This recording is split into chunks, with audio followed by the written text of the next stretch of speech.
என்று சொன்ன வாக்குமாராத தேவனே, அப்பா எங்கள் மத்தியிலே நீர் வந்து அப்பா ஒவ்வொருக்கும் தேவையான ஆசீர்வாதத்தை நீர் தர வேண்டுமா வேண்டிக் கொள்கிறோம்.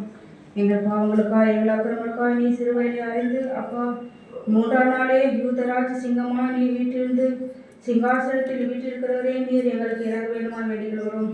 வந்திருக்கிற ஒவ்வொரு பிள்ளைகளையும் நீர் ஆசீர்வதிங்க அப்பா. யார் என்னென்ன நோக்கத்தோடு வந்திருக்கிறார்கள் என்று நீர் அறியப்பா. ஒவ்வொரு இருதயத்தின் வேண்டுதல்களையும் நீ நிறைவேற்ற வேண்டுமா வேண்டிக் கொள்கிறோம். ஆசீர்வாதம் வாசித்த வேத வாக்கியங்களை நீர் ஆசீர்வாதியும், பாடின பாடல்களை நீர் ஆசீர்வாதியும் அப்பா. எப்போது நாங்கள் நம்மை துதித்து மகிமைப்படுத்த வேண்டுமா வேண்டிக் கொள்கிறோம் அப்பா. துதியும் ஸ்தோத்திரங்களும் அப்பா உமக்கு ஆராதனைகளும் நாங்கள் எடுத்துக்கொண்டு உமது சன்னதிக்கு வர நீர் எங்களை தகுதிப்படுத்த வேண்டுமா வேண்டிக் கொள்கிறோம் இசப்பா. தகப்பனே, எங்கள் தேசத்தை நீர் ஆசீர்வதியும் அப்பா. தேசத்தின் சமாதானத்துக்காக நாங்கள் வேண்டிக் கொள்கிறோம் அப்பா.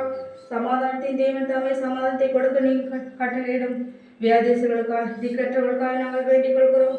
ஹாஸ்பிட்டலில் சுகவீனமார்களுக்காக நாங்கள் வேண்டிக் கொள்கிறோம். ஒவ்வொருக்கும் நல்ல சுகம் பலத்தாரும். மாற்றுத்திறனாளிகள், பார்வையற்றவர்கள், திக்கற்றவர்களை நீர் ஆசீர்வதியும் தகப்பனே. மத ஊழியத்தை பிரசங்கிக்கும் ஒவ்வொரு ஊழியர்களோடும் கரம் இருக்கட்டும். போதகர்கள், பிஷப்புகள் அப்பா மத ஊழியத்தை செய்யும் ஒவ்வொருவரும் அவர்கள் மூலம் அநேக ஆத்மாக்கள் ரட்சிக்கப்பட நீ கிருபை தந்து ஆசீர்வதிக்க வேண்டும் வேண்டிக் கொள்கிறோம். இது போல ஆராதனை எங்கெங்கும் நடக்கிறதோ அங்கெல்லாம் முது பிரசன்னம் இருக்கட்டும் அப்பா. அப்பா அது புதிதான ஆலய கட்டுமணிக்காக நாங்கள் வேண்டிக் கொள்கிறோம் தகப்பனே. அதை தொடக்கம் முதல் முடிவு வருடம் பிரசன்னம் எங்களோடு இருக்கட்டும் அப்பா. அதுக்காக எழும்பும் எல்லா தடைகளையும் நீ அகற்றி போட்டு உமக்கென்று நாங்கள் ஒரு தேவாலயத்தை கட்ட நீ எங்களை ஆசீர்வதிக்க வேண்டுமா வேண்டும். அதுக்கான பொருள் உதவி அப்பா எல்லாவற்றிலும் நீர் பரத்திலிருந்து நீர் கொடுக்க வேண்டுமா வேண்டிக் கொள்கிறோம் அப்பா.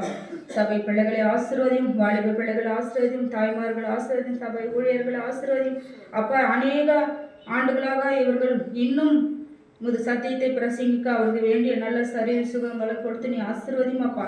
திருச்சபையில் யார் சுகவீனமாக இருக்கிறார்களோ அவருக்காக நாங்கள் வேண்டிக் கொள்கிறோம் அப்பா. ஆம் தகப்பனே, விசுவாசித்தால் மறித்தாலும் பிழைப்பான் என்று முது வேதத்தின் படியே விசுவாசத்தக்கம் உள்ள பிள்ளைகளாக அவர்கள் ரட்சிக்க அவர்கள் வேண்டிய சரீர சுகம் பல ஜீவனை கொடுத்து நீங்க ஆசீர்வதிங்க அப்பா.